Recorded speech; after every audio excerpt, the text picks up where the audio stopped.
तुमने जंगली जानवरों को लोगों पर हमला करते तो देखा होगा, लेकिन हमारी आज की कहानी में इसका एकदम उल्टा है। कहानी की शुरुआत होती है एक जू से, जहाँ कुछ शिकारियों ने घुसकर एक शेर का बच्चा चुरा लिया। उस बच्चे को पिंजरे में कैद करके एक हवाई जहाज में ले जाया जा रहा था। इसके बाद हम एक 25 साल की लड़की एल्मा को देखते हैं, जो पियानिस्ट बनना चाहती है। उसे जानवर भी बहुत पसंद थे। एक दिन वो एक आइलैंड पर घूमने जा रही थी। असल में ये आइलैंड उसके दादा का था। उसके दादा ने उसे कई साल पहले गोद लिया था और अब उनकी मौत के बाद ये आइलैंड एल्मा को विरासत में मिला है। आइलैंड पर अंकल जो ने उसका स्वागत किया। वहाँ पर एक बहुत सुंदर सा घर था। उसने फैसला किया कि वो आज की रात इसी आइलैंड पर गुजारेगी। रात के समय अपने दादा की वीडियोस देखकर एल्मा का दिल भर आया। एक वीडियो में उसके दादा ने बताया कि स्नो नाम की एक मादा भेड़िया कुछ साल पहले न जाने कहां से इस आइलैंड पर आ गई थी और समय के साथ उन दोनों में गहरी दोस्ती हो गई। दादा ने एल्मा से कहा कि वो भी स्नो को ढूंढकर उससे दोस्ती कर ले। उस रात शेर के बच्चे वाला प्लेन बेहद खराब मौसम की वजह से उसी आइलैंड पर क्रैश हो गया। क्रैश की आवाज सुनकर एल्मा डर गई और उसने बाहर जाकर देखा, लेकिन वो आइलैंड बहुत बड़ा था तो उसे कुछ नहीं मिला। अगली सुबह चार्ल्स और एली नाम के दो नौजवान वहां आए। उन्होंने स्नो को कैद करने के लिए जाल बिछा दिया। असल में वो भेड़ियों के पार्क के मालिक थे और उसके लिए स्नो को पकड़कर ले जाना चाहते थे। कुछ देर बाद स्नो जाल में फंस गई, लेकिन अपनी सूझबूझ से चार्ल्स और एली के आने से पहले ही वो जाल काटकर भाग निकली। फिर वो तैरकर आइलैंड की दूसरी ओर जा पहुंची, जहां उसकी मुलाकात एल्मा से हुई। पहले तो एल्मा घबरा रही थी, लेकिन फिर उसने अपने दादा की बात याद की और स्नो को पुचकारने लगी। कुछ देर बाद एल्मा प्लेन क्रैश की जगह पर पहुंची। खुशकिस्मती से शेर के बच्चे को कोई चोट नहीं पहुंची थी। वो एक पक्षी के घोंसले में गिर गया था, लेकिन पक्षी ने उसे नीचे धक्का दे दिया और इसके बाद वो सीधा जाकर एल्मा की गोद में गिरा। एल्मा भी उसे अपने साथ घर ले आई। उसी वक्त स्नो भी अपने छोटे बच्चे के साथ घर में आ गई। घर में 3 प्यारे जानवर देखकर एल्मा बहुत खुश थी। उसने तुरंत अंकल जो को बुलाया, लेकिन उन्होंने एल्मा से कहा कि इन खतरनाक जानवरों को घर में रखना ठीक नहीं है, तुम्हें इन्हें जू वालों को दे देना चाहिए। अंकल ने ये भी बताया कि शेर के बच्चे को ढूंढते हुए जू के कर्मचारी वहाँ जरूर आएंगे, और हुआ भी बिल्कुल वैसा ही। अगले दिन एनिमल कंट्रोल वाले वहाँ पहुँच गए। वो जानती थी कि जू वाले कितने बेरहम होते हैं, इसलिए उसने फैसला किया कि वो उन्हें जानवरों के बारे में कुछ नहीं बताएगी। उसने झूठ कह दिया कि उसने किसी शेर के बच्चे को नहीं देखा। घर लौटकर उसने देखा कि स्नो अपने बच्चे के साथ साथ शेर के बच्चे को भी दूध पिला रही थी। उसे बेहद खुशी हुई, क्योंकि अब स्नो दोनों बच्चों का ख्याल रख रही थी। जैसे जैसे दिन बीतते गए, दोनों बच्चों में दोस्ती बढ़ती रही। एल्मा ने भेड़िए के बच्चे का नाम जैक रखा और शेर के बच्चे का नाम ड्रीमर। उधर अंकल जो को चिंता थी कि ये जंगली जानवर एल्मा को कोई नुकसान न पहुंचा दे, लेकिन इसी तरह कुछ महीने गुजर गए और अब दोनों बच्चे थोड़े बड़े हो चुके थे।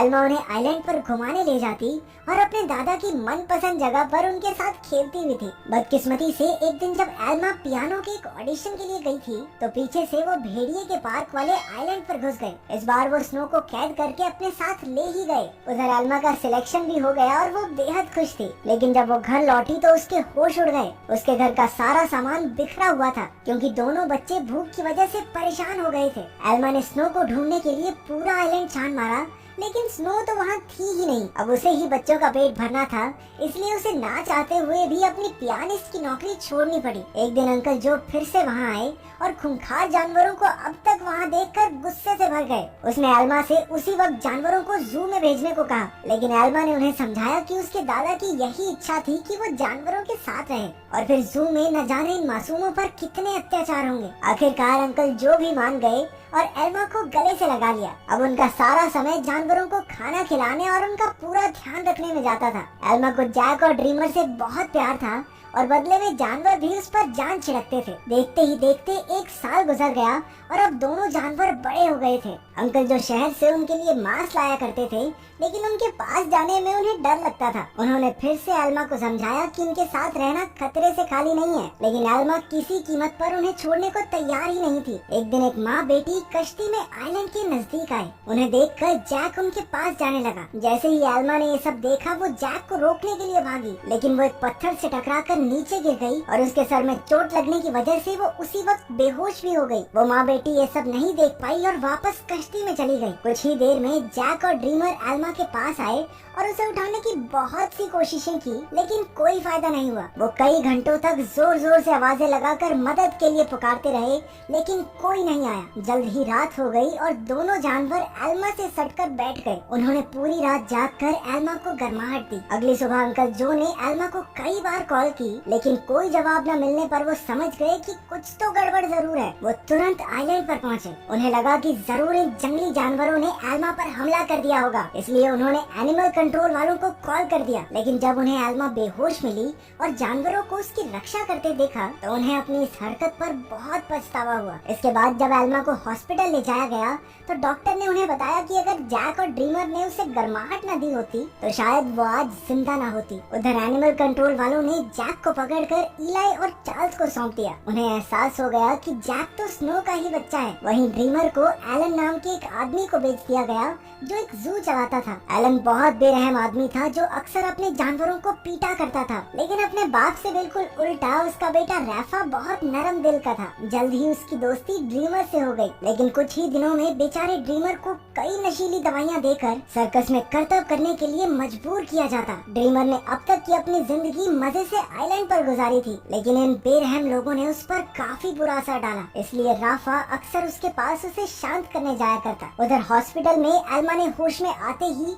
जैक और ड्रीमर के बारे में पूछा। अंकल जो ने भारी दिल के साथ उसे सब सच बता दिया। जैसे ही एल्मा हॉस्पिटल से बाहर आई वो सीधा एनिमल कंट्रोल के दफ्तर में पहुंची। उसे पता चला कि जैक को तो भेड़ियों के पार्क में भेज दिया है और ड्रीमर को उन्होंने एक सर्कस ग्रुप को दे दिया था। ये सुनते ही वो गुस्से से भर गई और ऑफिसर पर चिल्लाने लगी, लेकिन अंकल जो ने उसे शांत किया। कुछ समय बाद एल्मा ने एली को फोन करके जैक के बारे में पूछा। एली ने बताया कि जैक बहुत खुश है और यहाँ उसके कुछ दोस्त भी बन गए हैं। इससे एल्मा को थोड़ी तसल्ली मिली, लेकिन अब भी वो ड्रीमर के लिए बहुत परेशान थी। अगले कुछ हफ्तों तक वो शहर की हर एक सर्कस में गई और सबसे ड्रीमर के बारे में पूछताछ की, लेकिन कुछ हाथ नहीं लगा। उधर ड्रीमर की वजह से एलन की मोटी कमाई होने लगी थी। ड्रीमर जल्द ही स्टार लॉयन के नाम से मशहूर हो गया। एक दिन ड्रीमर का सर्कस ग्रुप भेड़ियों के पार्क के पास से गुजर रहा था और जैक ने तुरंत अपने बचपन के दोस्त को पहचान लिया। जैक अपनी सूझबूझ से पिंजरे से बाहर निकल गया। एली ने जब ये देखा तो वो समझ गया कि जैक बेहद समझदार है और वो जरूर कुछ न कुछ ढूंढ रहा है। जल्द ही जैक उस तक पहुंच गया जिसे वो ढूंढ रहा था। उसने बड़ी चालाकी से ड्रीमर को भी पिंजरे से छुड़ा लिया। इतने महीनों के बाद एक दूसरे से मिलने पर दोनों जमकर खेले। जब एलन को ड्रीमर के भागने का पता चला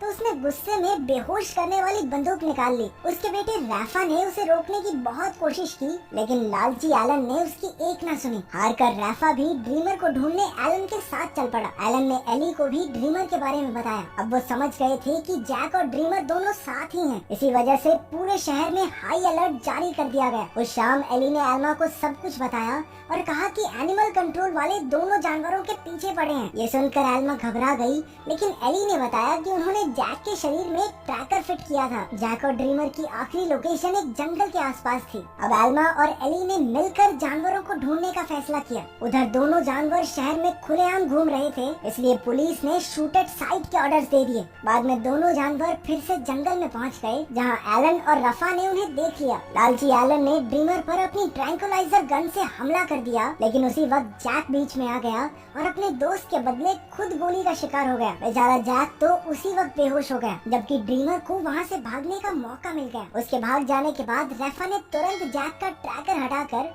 उसे एक दवाई दे दी, जिससे बेहोशी की गोली का असर खत्म हो जाए। कुछ देर बाद बाप बेटा एक बार में पहुंचे और एली और एल्मा भी एक ट्रैकर के जरिए उन तक पहुंच गए। एलन ने उनसे कहा कि उसके पास कोई ट्रैकर वगैरह नहीं है और उन्हें बाहर भेज दिया, लेकिन समझदार राफा ने बाथरूम का बहाना बनाकर एली और एल्मा को सब सच बता दिया। वो उन्हें जंगल में ले गया, जहाँ आखिरकार उन्हें ड्रीमर मिल गया। इसके बाद ड्रीमर उन्हें एक झोपड़ी में ले गया, जहाँ जैक आराम कर रहा था। खुशकिस्मती से उसे सही टाइम पर होश आ गया था, लेकिन तभी उन्हें पुलिस के आने का शक हुआ तो एल्मा ने दोनों जानवरों को खुफिया रास्ते से भगा दिया। अब आइलैंड तक पहुंचने के लिए उन्हें सिर्फ एक नदी पार करनी थी। पुलिस से बचने का एक यही रास्ता था, लेकिन वहाँ कोई कश्ती नहीं थी, इसलिए सबको तैर कर ही जाना होगा। जैक तो उसी वक्त फुर्ती से नदी में तैरने लगा, लेकिन ड्रीमर पानी से डरता था। एल्मा ने उसे हिम्मत देने की बहुत कोशिश की, लेकिन ड्रीमर वापस जंगल की ओर मुड़ गया। जैसे ही जैक और एल्मा तैर रहे थे, उन्हें बंदूक चलने की आवाज सुनाई दी। इसका मतलब ये था कि ड्रीमर अब इस दुनिया में नहीं रहा। आइलैंड पर पहुंचकर एल्मा